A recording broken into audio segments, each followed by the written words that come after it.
Le ultimissime verso Napoli-Inter, prossimo impegno di campionato decisivo per i ragazzi di Simone Inzaghi, novità di mercato riguardanti anche i rinnovi di Brozovic in primis, ma soprattutto quest'oggi parleremo di Handanovic e di Perisic, ulteriori conferme anche sul discorso relativo all'infortunio e alla squalifica di Bastoni e a quello che sarà molto probabilmente un ricorso che l'Inter farà nel corso delle prossime ore, e poi altro derby in arrivo, anzi altri due derby in arrivo, perché sia Inter che Milan hanno superato rispettivamente Roma e Lazio, e quindi in semifinale di Coppa Italia ci sarà la rivincita che tutti noi volevamo, a quanto mi è parso di capire, del derby di Milano, che appunto si disputerà nel giro di qualche settimana.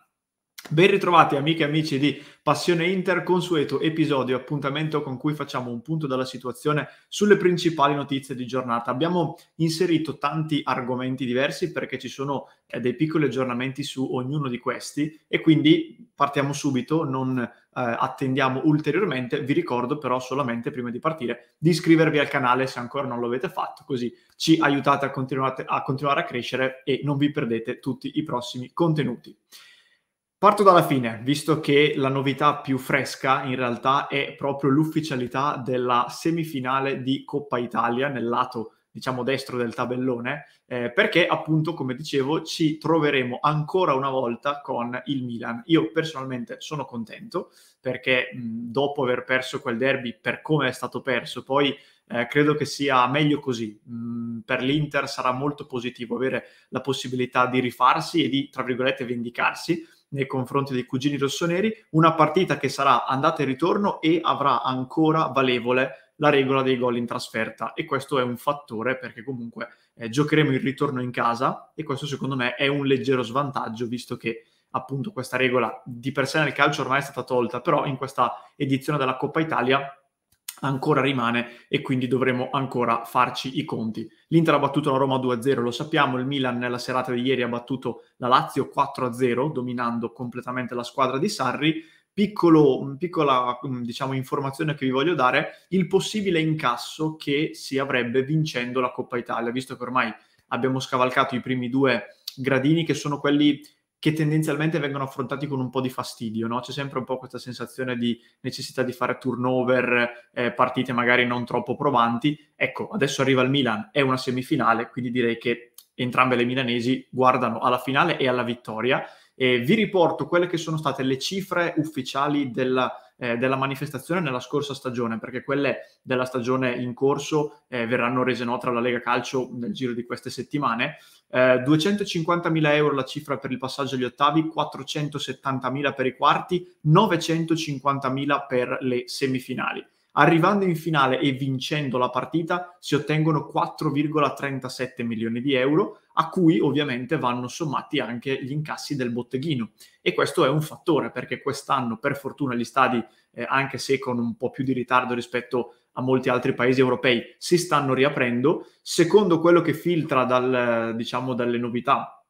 che dovrebbero essere approvate prossimamente dal governo, potrebbe arrivare la famosa capienza massima al 100% nelle prossime settimane. Un derby che, come dicevamo prima, per l'Inter giocherà quello in casa al ritorno, quindi ad aprile inoltrato, nella speranza appunto che gli stadi possono essere aperti, sommandoci quindi il botteghino, l'incasso del botteghino per un derby al 100%, e poi anche quindi immaginando un passaggio in finale, la cifra da spartirsi poi per il botteghino della finale. Insomma, facendo tutti questi calcoli, la cifra che l'Inter incasserebbe vincendo la Coppa Italia sarebbe fra i 10 e i 15 milioni di euro, sicuramente superiore ai 10, stando alle cifre dell'anno scorso, che peraltro in alcuni aspetti dovrebbero essere anche un pochino migliori. Quindi, al di là del prestigio, che secondo me è la prima cosa, diciamo che incassare, facciamo 12 milioni per fare una cifra media, non sarebbe affatto male da una manifestazione come la Coppa Italia. Quindi prontissimi ragazzi per prenderci questa maledetta rivincita, che io voglio assolutamente battere il Milan. Seconda notizia di cui volevo parlarvi brevemente riguarda, come dicevo, Alessandro Bastoni. Allora, le novità rispetto a quanto abbiamo commentato e visto nel post partita di Inter-Roma sono due. La prima è che l'infortunio di Bastoni per fortuna è meno grave del previsto. Tutti abbiamo temuto una distorsione piuttosto seria, qualcuno giustamente e legittimamente temeva per l'interessamento dei legamenti. Per fortuna il comunicato ufficiale dell'Inter, che è stato diffuso ieri, smentisce e fa tirare un po' a tutti un sospiro di sollievo, perché per Bastoni si parla di un trauma distorsivo, quindi anche questa è una definizione molto generica, però comunque sia la sensazione è che nel giro di circa una settimana Bastoni possa essere in procinto di rientrare. Naturalmente l'Inter si augura di riaverlo già per Inter-Liverpool, che si disputerà fra 6 giorni. Secondo me è molto difficile, però comunque, anche se non dovesse essere disponibile per il Liverpool, poterlo avere a disposizione comunque nel giro di 5 giorni, 4 giorni successivamente, è chiaramente uno scenario molto migliore rispetto al rischio di averlo perso per diverse settimane. La seconda novità che riguarda sempre Bastoni è quella relativa al ricorso che l'Inter sembra avere in programma di fare per la squalifica che gli è stata inflitta dopo il derby di 2 giornate. Secondo quello che appunto l'Inter ha ricostruito internamente, ci sarebbero margini per auspicare, diciamo, un'approvazione della riduzione di una giornata della squalifica, non della rimozione totale, e quindi secondo me, vi aggiungo, il fatto che l'Inter,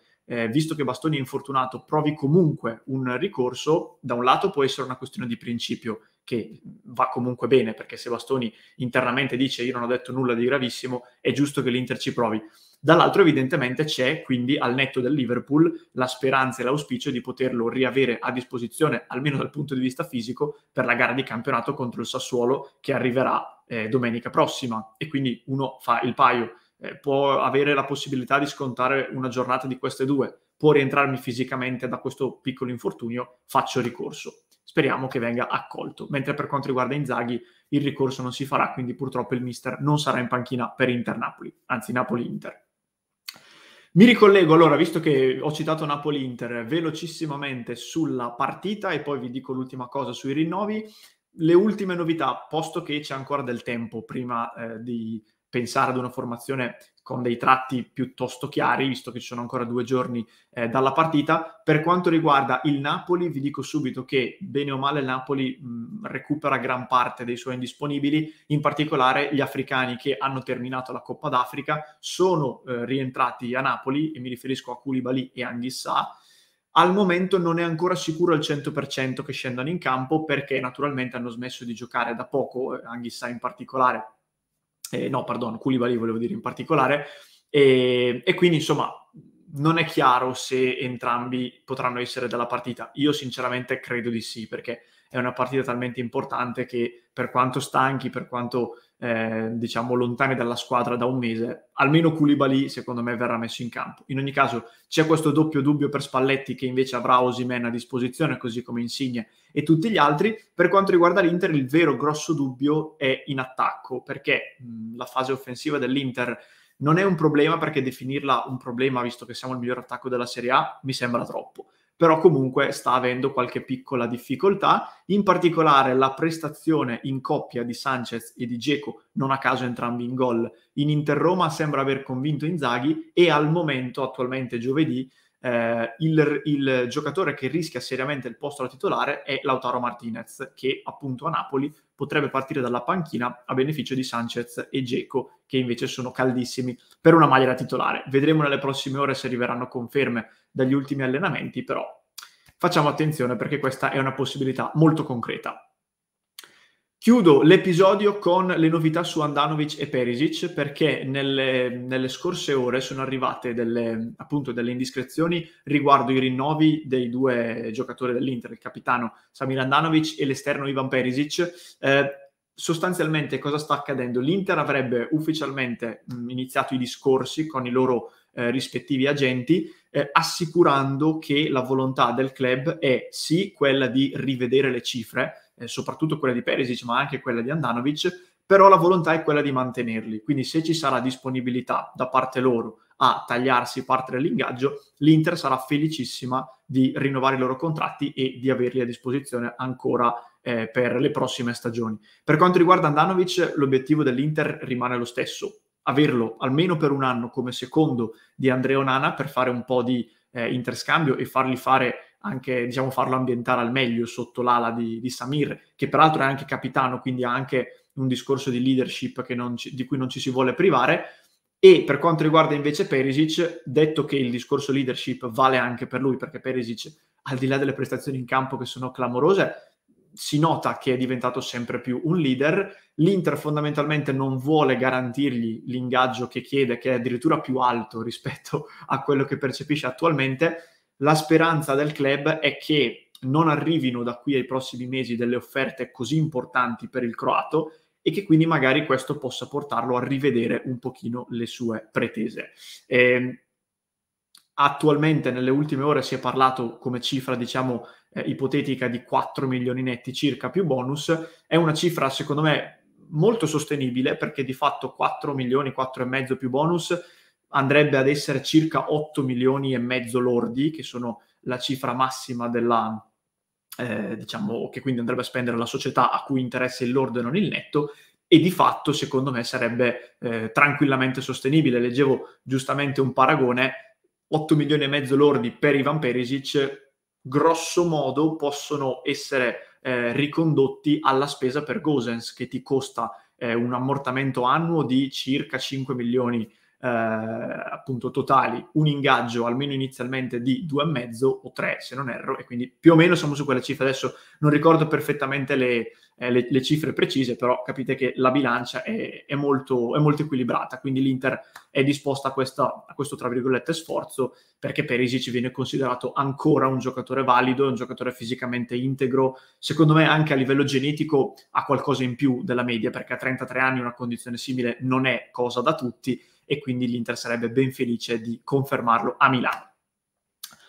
Queste quindi erano, ragazzi, le novità per quanto riguarda tutti questi temi. Spero di averveli spiegati nella maniera migliore. Se siete arrivati fino a questo punto dell'episodio, iscrivetevi al canale se ancora non l'avete fatto e lasciatemi l'emoji del calendario, visto che ci sono tante date che